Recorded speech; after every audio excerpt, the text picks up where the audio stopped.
Hello students, my name is Rajkumar and welcome to the lecture number 2 of indefinite integration.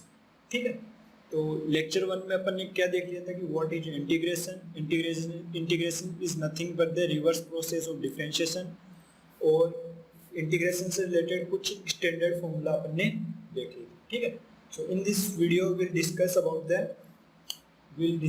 The algebra of indefinite integration. मतलब what are the properties of indefinite integration that it satisfies. ठीक है, तो शुरू करते हैं. सबसे पहले तो देखते हैं कि इंटीग्रेशन के लिए क्या क्या डिफरेंट नाम है. ठीक है, तो लेट्स से इसको अगर आप इंटीग्रेशन बोल दो,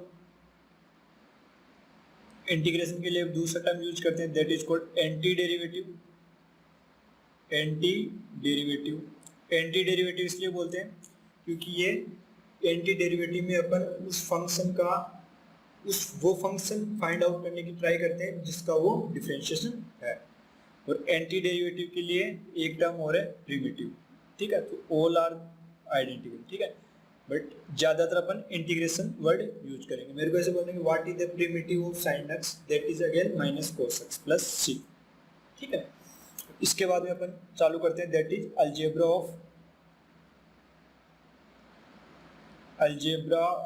of indefinite integration. Algebra of indefinite integration, or in other word we can say properties of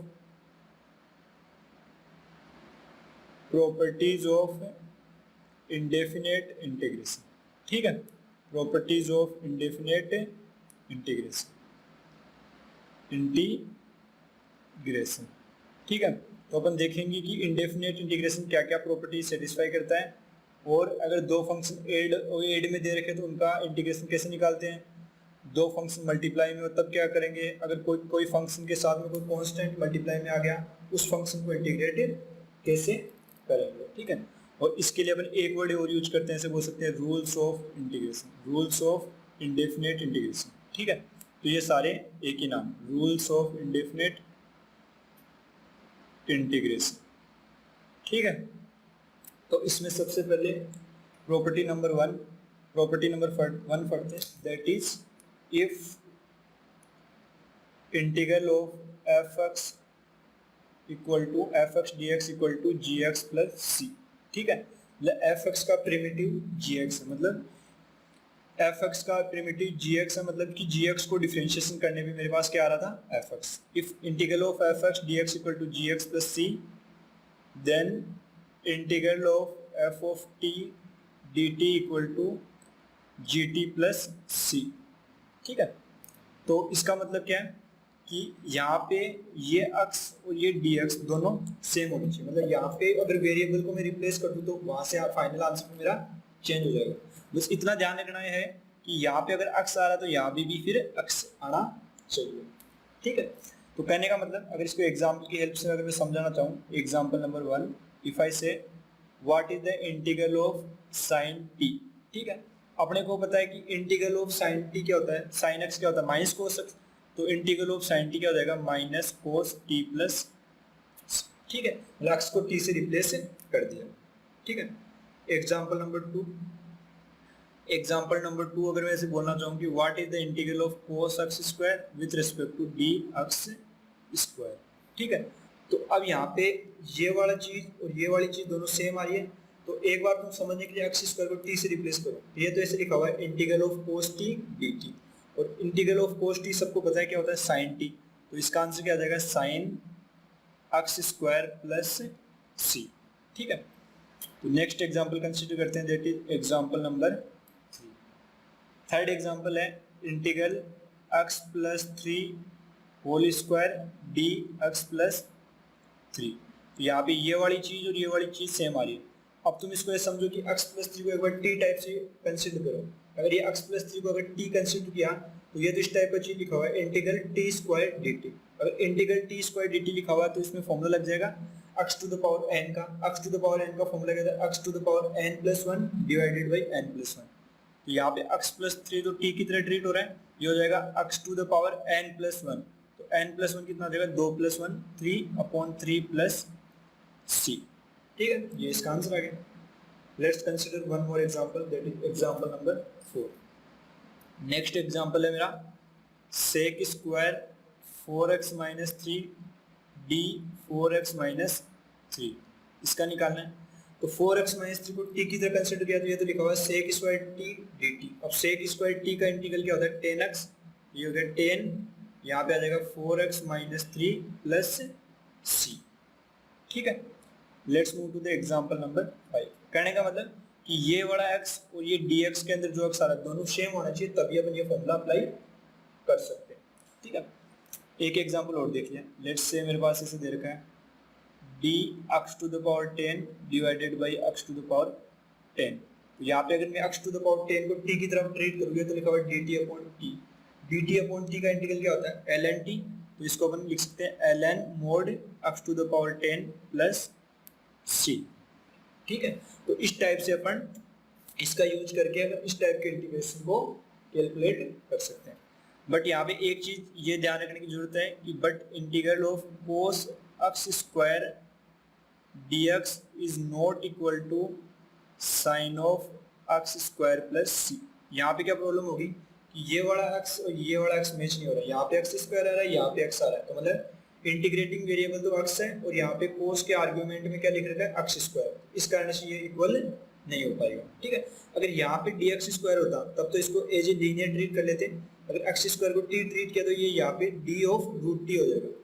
इस वाले केस में क्या हो रहा है कि x स्क्वायर को t ट्रीट किया तो ये भी t है, तो ये cos t dt बन गया, बट यहाँ पे स्क्वायर रूट आ गया, इसलिए ये integral of cos x square dx is not equal to sin x square plus c।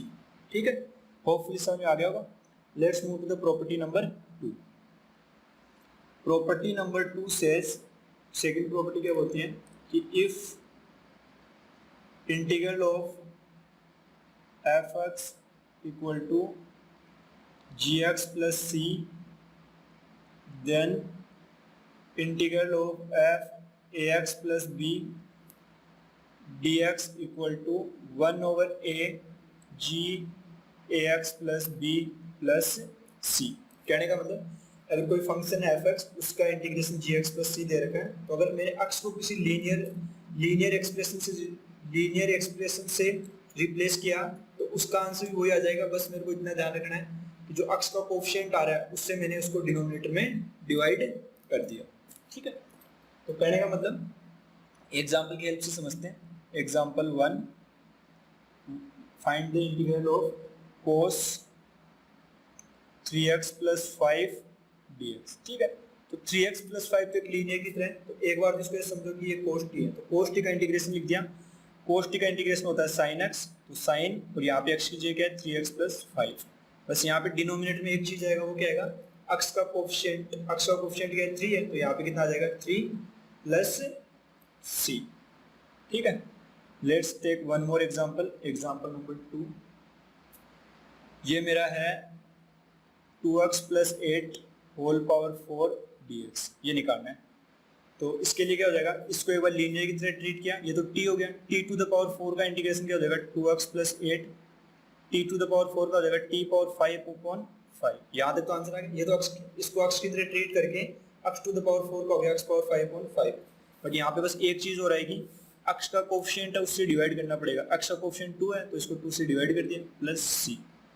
तो यहाँ पे कितना हो गया 2x plus 8 whole power 5 divided by 10 plus c। ठीक है, let's take one more example, example number 3।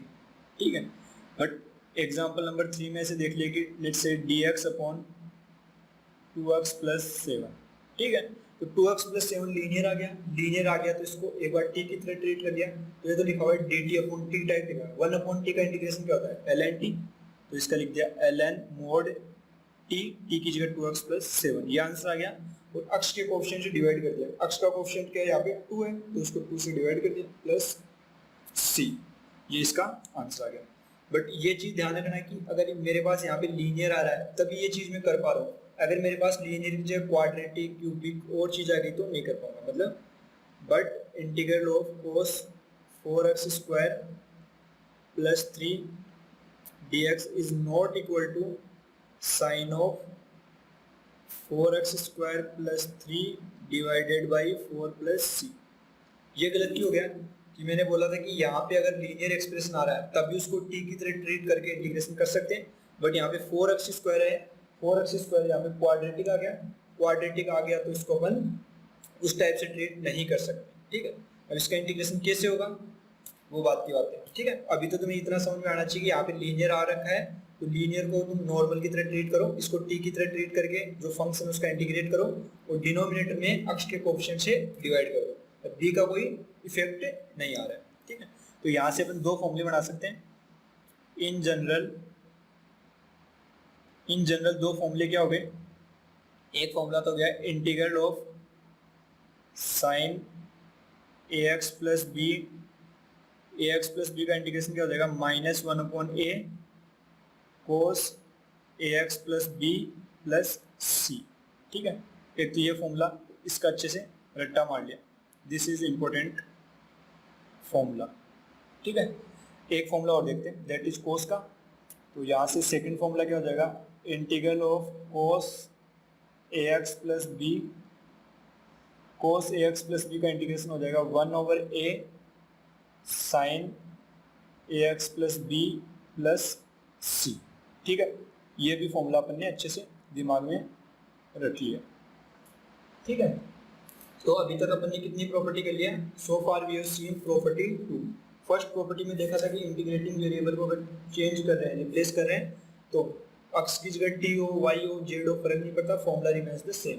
Second property में देखा कि अगर उसकी जगह मेरे पास वेरिएबल की जगह अगर लीनियर से रिप्लेस कर दिया तो सेम फॉर्मूला लग जाएगा, बट अक्ष के कोएफिशिएंट से मेरे को डिवाइड करना पड़ेगा, ठीक है। Now we are moving to the property number 3। Property number 3 क्या बोलती है कि मेरे पास अगर कोई कांस्टेंट से मल्टीप्लाई करेगा, कोई फंक्शन है k इंटू एफ एक्स, ठीक है। तो k तो कोई कांस्टेंट है और एफ एक्स कोई फंक्शन है उससे मल्टीप्लाई कर रखा है, तो मैं क्या कर सकता हूँ k को आउटसाइड ले सकता हूँ और फिर एफ एक्स का इंटीग्रेशन कर दिया। यहाँ पे क्या है k इज एनी कांस्टेंट, ठीक है। अगर k कोई वेरिएबल हो गया फिर उसको बाहर नहीं ले पाएंगे, अगर k कांस्टेंट है मल्टीप्लाई में तो इसको बाहर ले सकते हैं, ठीक है। कैसे ले सकते हैं एग्जाम्पल की हेल्प से समझते हैं। एग्जाम्पल नंबर 1, ठीक है। तो जैसे मान लिया कि मेरे को इसका इंटीग्रेशन करना है 3x² का, 3x² का इंटीग्रेशन करने के लिए मैंने 3 को तो बाहर ले लिया और x² को इंटीग्रेट किया। अब x² का इंटीग्रेशन में क्या हो जाएगा, x to the power n का फॉर्मूला लग जाएगा जो अपन ने पढ़ चुका है। x to the power n का फॉर्मूला क्या होता है, x to the power n का होता है x to the power n plus 1 divided by n plus 1 plus c। मतलब यहाँ पे n का वैल्यू -1 नहीं होना चाहिए और सब n की सब वैल्यू के लिए फॉर्मूला चलेगा। तो यहाँ पे क्या हो जाएगा 3 into x to the power 2 plus 1 divided by 2 plus 1 मतलब 3 प्लस c। तो 3 से 3 कैंसिल हो जाएगा, इसका आंसर आ जाएगा x³ प्लस c, ठीक है। एक चीज और देख लेते हैं, let's take one more example, example number 2। तो एक एग्जांपल और लेते हैं। For example let's take 2 sine 3x plus 4, ठीक है। इसमें दो प्रॉपर्टी यूज करनी है। सबसे पहले तो मैंने क्या किया, 2 कांस्टेंट था इसको बाहर निकाल दिया, 2 टाइम्स साइन 3x प्लस 4 का इंटीग्रेशन, तो 2 तो बाहर आ गया। अब साइन x है, साइन के आर्गुमेंट में लीनियर आ गया तो साइन का नॉर्मली कर दिया, लीनियर को एज t कंसीडर कर लिया, तो साइन t का इंटीग्रेशन माइनस कोस t, तो ये माइनस कोस t, t की जगह 3x plus 4 divided by, linear से डिवाइड करना पड़ेगा, लीनियर में अक्ष का कोएफिशिएंट क्या आ रहा है 3, तो 3 से डिवाइड कर दिया प्लस c। तो इसका फाइनल आंसर क्या आ जाएगा -2/3 कोस 3x प्लस 4 प्लस c, ठीक है। चलो ठीक है, अगर मल्टीप्लाई में आ गया तो उसको अपन को कांस्टेंट को बाहर ला सकते हैं, बट अगर एडिशन में आ गया तो उसको बाहर नहीं कर सकते। But integral of k plus f x dx is not equal to k plus integral f x dx। कहने का मतलब अगर कांस्टेंट अगर फंक्शन के साथ में मल्टीप्लाई में है तब तो उसको इंटीग्रल साइन के बाहर ले सकते हैं, बट अगर फंक्शन के अंदर कांस्टेंट ऐड कर रखा है या सब्ट्रैक्ट कर रखा है तब उसको अपन इंटीग्रल साइन के बाहर नहीं ले सकते। उसके लिए तो क्या करना पड़ेगा, दोनों फंक्शन को मेरे को सेपरेट करना पड़ेगा। तो ये चीज अपन ने ध्यान रखना, ठीक है। अगर एडिशन सब्ट्रैक्शन है तो कांस्टेंट को बाहर नहीं ले पाएंगे, अगर मल्टीप्लाई में दे रखा है और 1/k या डिवाइड मान लो तब उसको अपन कांस्टेंट टर्म को इससे बाहर ले सकते हैं। ठीक है, तो I hope property number 3 is clear. अभी अब बढ़ते हैं प्रॉपर्टी नंबर 4 की तरफ। प्रॉपर्टी नंबर 4 क्या बोलता है? प्रॉपर्टी नंबर 4 से अगर मेरे पास कितने भी फंक्शन दे रखे हैं उनको ऐड कर रखा है, मल्टीप्लाई ऐड कर रखा है या सब्ट्रैक्ट कर रखा है। ठीक है, तो अभी मैं 3 फंक्शन की लेके दिखा देता हूँ, fx प्लस माइनस जी एक्स प्लस माइनस एच। तो मैं इन फंक्शनों का सबको इंटीग्रेशन को सब्ट्रैक्शन और एडिशन पे ब्रेक कर सकता हूँ। मतलब मैंने क्या किया, fx का इंटीग्रेशन किया प्लस माइनस जी एक्स का इंटीग्रल फाइंड किया प्लस माइनस एच एक्स का इंटीग्रल फाइंड किया। ठीक है, एडिशन सब्ट्रैक्शन में है तब इसको अपन क्या कर सकते हैं, ब्रेक कर सकते हैं। कैसे ब्रेक करेंगे, एग्जाम्पल की हेल्प से समझते हैं। एग्जाम्पल नंबर 1, मान लिया मेरे को ये दे रखा है cos x plus x square minus E X, इसका इंटीग्रल निकालना है। तो मैंने इसको ब्रेक किया, cos x का अलग इंटीग्रल निकाला प्लस एक्स स्क्वायर का अलग इंटीग्रेशन निकाला minus e to the power x का अलग इंटीग्रल निकाला। तो cos x का इंटीग्रल का फॉर्मूला क्या होता है, sin x plus x square का इंटीग्रल क्या हो जाएगा, x to the power n का हो गया, n प्लस 1 मतलब 3/3 minus e to the power x का e पावर x होता है। Finally constant of integration add कर दिया। ठीक है, एक एग्जांपल और कंसीडर कर लिया। और एग्जांपल लेट्स से मेरे को पास इसे दे रखा है x square plus 1/x plus a to the power x।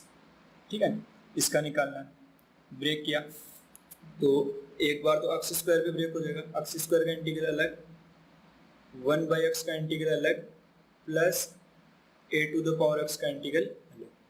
तो एक्स स्क्वायर का इंटीग्रल तो एक्स स्क्वायर का फॉर्मूला लग जाएगा, that is x power n plus 1 divided by n plus 1 plus 1/x का इंटीग्रल हो जाएगा ln mod x plus a to the power x का इंटीग्रल का फॉर्मूला क्या पड़ा था, a to the power x upon ln a और finally plus c। ठीक है, hopefully this much is clear to you. But अभी एक प्रॉब्लम है कि अगर एडिशन सब्ट्रैक्शन आ रहा तब तो ठीक है ब्रेक कर सकते हैं, बट मल्टीप्लाई और डिवाइड पे इंटीग्रल साइन को ब्रेक नहीं कर पाएंगे। ठीक है, तो कहने का मतलब आगे लिख लेते हैं, but integral of fx gx is not equal to integral of fx into integral of gx। ठीक है, मल्टीप्लाई पे इसको ब्रेक नहीं करेंगे एंड डिवाइड पे ब्रेक नहीं करेंगे। मल्टीप्लाई पे ब्रेक नहीं होगा तो डिवाइड पे भी नहीं होगा, fx बाई gx।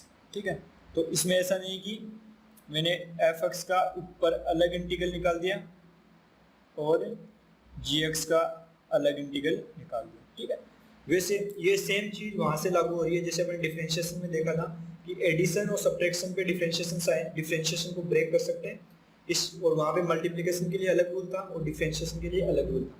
तो यहाँ पे भी on the same line addition और सब्ट्रैक्शन पे अपन इंटीग्रल साइन को ब्रेक कर पा रहे हैं और मल्टीप्लिकेशन और डिवीजन में ब्रेक नहीं कर पा रहे। तो यहाँ भी मल्टीप्लिकेशन के लिए अपन एक मेथड पढ़ेंगे that is called the by parts method. ठीक है, वो तब देखेंगे जब अपन देखेंगे मेथड्स ऑफ इंटीग्रेशन, मतलब कोई फंक्शन दे रखा है उसको इंटीग्रेशन करने के कितने मेथड्स हैं, उस टाइम पे अपन ये डिस्कस करेंगे कि दो फंक्शन मल्टीप्लाई में दे रखा है तो उनको इंटीग्रेट कैसे करेंगे। ठीक है, तो इसके बाद में अपन देखते हैं नेक्स्ट मेथड्स ऑफ इंटीग्रेशन। मतलब अभी तक तो अपन ने देखा कि कोई भी फंक्शन है उसको इंटीग्रेट करने का एक ही तरीका है कि इनवर्स या तो स्टैंडर्ड फॉर्मूले हैं, स्टैंडर्ड फॉर्मूले यूज कर लिए और मैंने ये आइडेंटिफाई कर लिया कि ये कौन से फंक्शन के डिफरेंशिएशन से आ रखा है। ठीक है, और अब अपन देखेंगे अगर मेरे पास कोई बड़ा क्वेश्चन आ जाए जिसमें ये गेस कर पाना मुश्किल है कि ये कौन से फंक्शन के डिफरेंशिएशन से आ रहा है, उसके लिए मेरे को क्या करना पड़ेगा, उसके लिए मेरे पास मेथड्स है बहुत सारे, उन मेथड्स की हेल्प से मैं उन फंक्शन को इंटीग्रेट कर सकता हूँ। ठीक है, तो our next topic is methods of integration. Methods of integration, methods of integration. ठीक है, मेथड्स ऑफ इंटीग्रेशन में बहुत सारे मेथड है।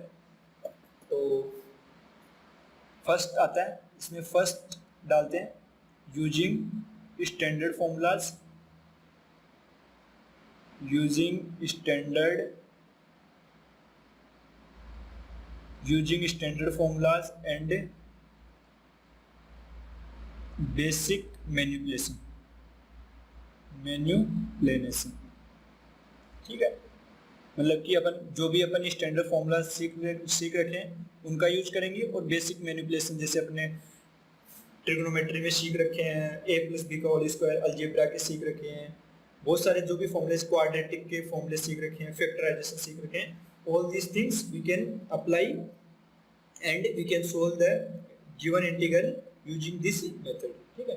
तो अपन इसको एग्जांपल की हेल्प से समझते हैं, क्वेश्चंस लेते हैं डायरेक्ट। क्वेश्चन है, फर्स्ट क्वेश्चन मेरे पास आ गया एक्स क्यूब, तो एक्स क्यूब का इंटीग्रेशन करने के लिए डायरेक्ट स्टैंडर्ड फॉर्मूला लग जाएगा x to the power n का।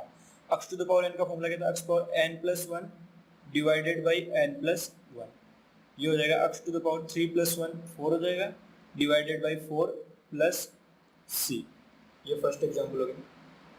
सेकेंड है मेरे पास d x by root x, मतलब कि 1 ओवर रूट एक्स का निकालना है। तो 1 ओवर रूट एक्स का निकालने के लिए सबसे पहले इसको ऐसे लिख लिया, x to the power minus half d x. तो x to the power minus half, तो एक्स पावर एन का फॉर्मूला लग जाएगा अभी भी, और एक्स पावर एन का फॉर्मूला क्या होता है, x power n plus one, तो minus half plus one divided by minus half plus one. तो ये से हो जाएगा माइनस हाफ प्लस वन, तो माइनस हाफ में 1 ऐड करेंगे 1/2 डिवाइडेड बाई 1/2, तो ये हो गया 2, और यहाँ पे आ जाएगा रूट एक्स प्लस सी, ठीक है। तो इस टाइप से अपने दो क्वेश्चन कंप्लीट हो गए। क्वेश्चन नंबर 3 की तरफ मूव करते हैं। Question number 3 says x square plus 5x minus 1 divided by root x, इसको इंटीग्रेट करना है। तो सबसे पहले मैंने तीनों को ब्रेक किया, x square by root x, एक तो ये इंटीग्रेशन हो गया मेरा, प्लस 5 को बाहर ले लिया, यहाँ पे क्या आ जाएगा x over root x minus यहाँ पे आ जाएगा d x upon root x. तो यहाँ से कितना हो गया, एक्स स्क्वायर पावर 2 है, नीचे 1/2 है, तो 2 में से पावर 1/2 लेस होगा तो कितना हो जाएगा 3/2, ठीक है। प्लस अब इसका आंसर डायरेक्ट लिख सकते हैं, ये आपसे कितना आ जाएगा, पहले तो एक्स बाई रूट एक्स कितना हो गया, root x D x minus 1 over root x का अभी पिछले क्वेश्चन में निकाला था, इसका आंसर क्या था 2 रूट एक्स, यहाँ पे क्या आ जाएगा प्लस एक्स पावर 3/2 में क्या लग जाएगा, एक्स पावर एन का formula that is an plus 1, तो 3/2 plus 1 divided by 3/2 plus 1 plus 5। ये रूट एक्स है, रूट एक्स का फॉर्मूला मैंने याद करने के लिए बोला था, या फिर एक्स पावर 1/2 का एक्स पावर 1/2 और एक्स पावर एन का फॉर्मूला भी यूज कर सकते हैं। और मैं डायरेक्ट लिख रहा हूँ, यहाँ से हो जाएगा 2/3 x power 3/2 minus 2 root x plus सी। ये हो गया मेरा 2/5, और यहाँ पे आ जाएगा x power 5/2 plus 10/3 x power 3/2 minus 2 root x plus सी, ठीक है। तो ये 3 क्वेश्चन अपने कंप्लीट हो गए। Let's move to the question number 4। Question number 4 है tan स्क्वायर एक्स, ठीक है। तो tan स्क्वायर एक्स का तो कोई इंटीग्रेशन में फॉर्मूला आता है, बट अपने ऐसे सोचे कि tan स्क्वायर एक्स किससे रिलेट हो जाएगा। tan स्क्वायर एक्स को अगर मैं sec स्क्वायर एक्स में कन्वर्ट कर दूँ तो sec स्क्वायर एक्स का इंटीग्रेशन तो आता है अपने। तो उसके लिए मैंने क्या किया, tan स्क्वायर एक्स को ऐसे ब्रेक किया, इंस्टेड ऑफ tan स्क्वायर मैंने लिख लिया sec स्क्वायर एक्स माइनस 1। अब tan स्क्वायर एक्स को मैंने sec स्क्वायर एक्स माइनस 1 में मैनिपुलेट कर लिया। अब क्या होगा कि दोनों को सेपरेट कर दिया, ये हो गया sec स्क्वायर एक्स का इंटीग्रल और ये 1 का इंटीग्रल। अब sec स्क्वायर एक्स का इंटीग्रल का फॉर्मूला पता है tan x माइनस 1 का इंटीग्रल क्या होता है x, तो इसका आंसर क्या आ जाएगा tan x minus x plus c, ठीक है। Let's move to the next question. Next question है integral e to the power 2x plus 3 whole power 5 dx, ठीक है। तो पावर के ऊपर पावर है तो ये क्या हो जाएगी, मल्टीप्लाई हो जाएगी। तो मल्टीप्लाई होगी तो क्या होगा, e पावर 10x प्लस 15 आ गया, ठीक है। अब e के ऊपर जो एक्सप्रेशन है वो लीनियर है, तो इसको एक बार t की तरह ट्रीट कर लिया, तो e पावर x है, तो e पावर t का इंटीग्रेशन क्या होता है, e पावर x या e power t, e power t का इंटीग्रेशन था e पावर t, तो इसका इंटीग्रेशन वैसे लिख दिया e पावर t, t की जगह 10x प्लस 15।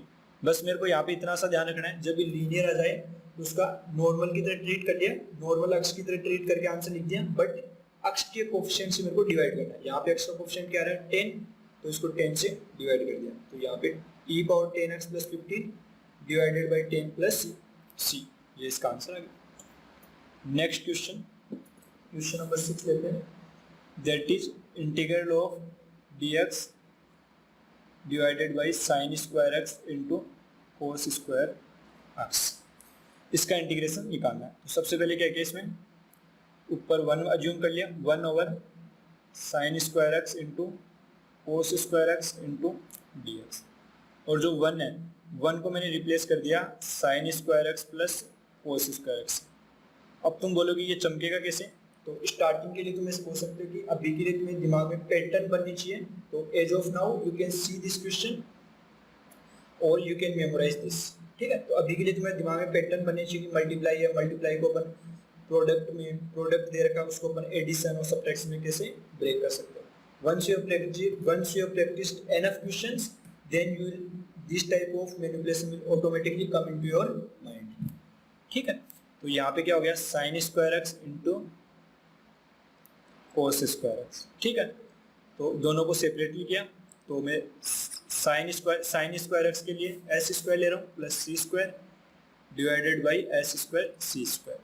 तो दोनों को सेपरेट कर दिया, तो ये हो जाएगा मेरा s square upon s square c square D x plus integral cos square divided by s square c square D x. तो ये हो जाएगा मेरे पास यहाँ पे एस स्क्वायर से s square cancel, 1 upon cos square x, 1 upon cos square x को sec square x plus cos square x से cos square x cancel, 1 upon sine square x का क्या हो जाएगा कोस सेक स्क्वायर एक्स। और sec square x का integration पता है, that is tan x plus cosec square x का इंटीग्रेशन होता है minus cot x plus c आ जाएगा। तो यहाँ से आंसर कितना आएगा, tan x minus cot x plus सी, ये इसका आंसर आ गया, ठीक है। नेक्स्ट क्वेश्चन की तरफ बढ़ते हैं। Question number 7। Question number 7 says integral dx upon root x plus 1 minus root, इसका इंटीग्रेशन करना है। तो सबसे पहले तो इसका रेशनलाइजेशन कर दिया, मतलब root x plus 1 plus root x से न्यूमरेटर और डिनोमिनेटर में मल्टीप्लाई किया। तो यहाँ पे क्या देगा root x plus 1 minus root x, और मल्टीप्लाई किससे किया था, root x plus 1 plus root x, ठीक है। तो ऊपर तो क्या बच जाएगा x प्लस 1 रूट का मतलब power 1/2 plus x to the power 1/2, नीचे क्या बन जाएगा, अगर इसको मैं एक बार a की तरह ट्रीट करूं, ये b हो गया, तो a minus b into a plus B का फॉर्मूला बन गया। a minus b into a plus b क्या होता है, a square minus b square, तो a स्क्वायर क्या हो जाएगा x plus 1 minus b square क्या हो गया x। यहाँ पे क्या होगा कि x से x कैंसिल हो जाएगा, नीचे बचेगा 1। तो यहाँ से मेरे पास फाइनल इंटीग्रेशन क्या बनेगा, x plus 1 whole power 1/2 dx plus x to the power 1/2 dx। तो x प्लस 1 वापस लीनियर आ गया, तो उसको x की तरह ट्रीट किया, तो x पावर 1/2, तो रूट x लिखा है, रूट x का इंटीग्रेशन मैंने बता रखा है क्या होता है 2/3 x पावर 3/2, ये तो आ गया। बट यहाँ पे x के कोफिशिएंट से डिवाइड करना पड़ेगा, यहाँ पे x का कोफिशिएंट क्या है 1 है, तो 1 से डिवाइड करने में कोई फर्क नहीं पड़ता, प्लस ये x पावर 1/2 का स्टैंडर्ड फॉर्मूला है, that is 2/3 into x power 3/2 plus c, ठीक है। तो ये अपना आंसर आ गया। Let's take one more question, that is question number 8। यहाँ पे क्वेश्चन है integral cos 3x plus 7 d 3x plus 7, ठीक है। तो यहाँ पे तो क्या हो गया कि 3x प्लस 7 और ये 3x प्लस 7 मैच हो गया, तो मतलब प्रॉपर्टी नंबर 1 यूज हो जाएगी कि integral of if integral of fx dx equal to gx plus c, then integral of f of t equal to gt plus c। तो मैं ऐसे बोलता हूँ कि अगर मैं 3x प्लस 7 को t की तरह ट्रीट करूँ, ये तो ऐसे लिखा हुआ cos t dt, अगर cos t dt लिखा है तो इसका इंटीग्रेशन क्या होता है sin t, sin और t की जगह आएगा 3x प्लस 7 प्लस c।